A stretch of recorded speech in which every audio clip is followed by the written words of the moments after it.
السلام علیکم۔ امید کرتا ہوں آپ سب خیر خیریت سے ہوں گے۔ حاجب منصور وہ فوجی کمانڈر تھے جن کی موت پر یورپ نے جشن منایا۔ آپ کے انتقال پر پورے یورپ نے جشن منایا۔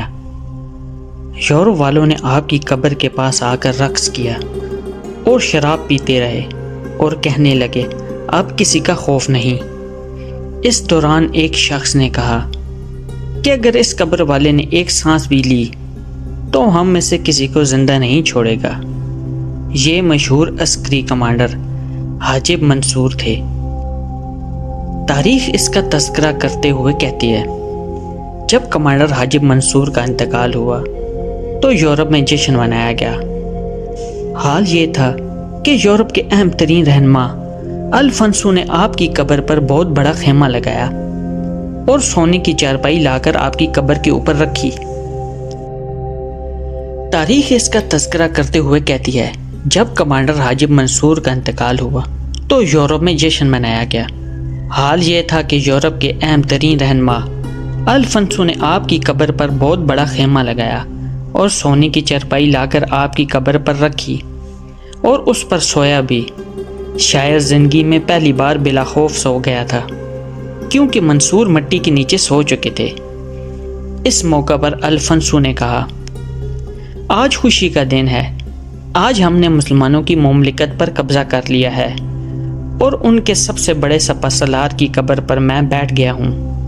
اسی دوران حاضرین میں سے کسی نے کہا اللہ کی قسم یہ قبر والا سانس لے لے تو ہم میں سے کسی کو زندہ نہیں چھوڑے گا۔ اس پر الفنسو نے تلوار نکالی اور اس کی بیوی نے اس کو پکڑ لیا اور کہا یہ سچ کہہ رہا ہے۔ یہ کون سی فخر کی بات ہے کہ زندگی میں جس کا نام سن کر بھی کانپتے تھے آج ہم سب اس کی قبر پر آ کر جشن منا رہے ہیں۔ یہ تو اس قبر والے کے لیے فخر کی بات ہے کہ ہم اب بھی اس کے خوف میں مبتلا ہیں۔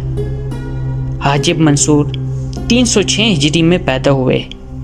ابتدا میں رضاکار کے طور پر اسلامی فوج کے ساتھ کام کرتے تھے، پھر ان کی بہادری کی وجہ سے ان کو قرطبہ شہر کی پولیس کا افسر بنا دیا گیا۔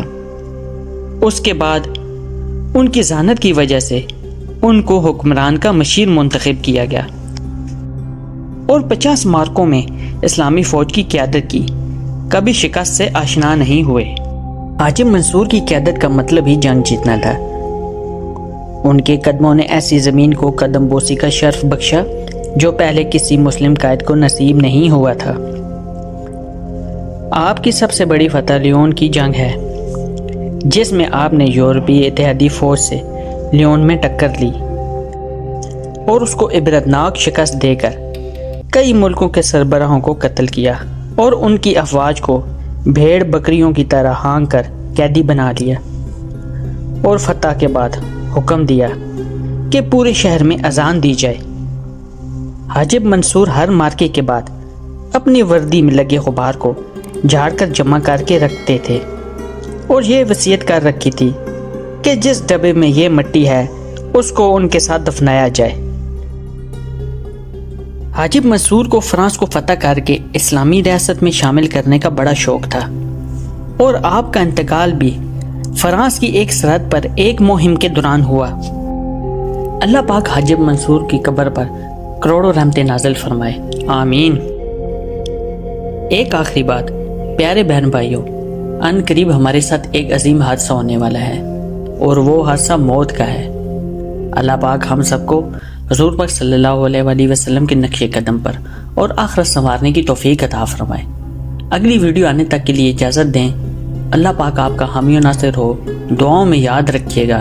اللہ حافظ۔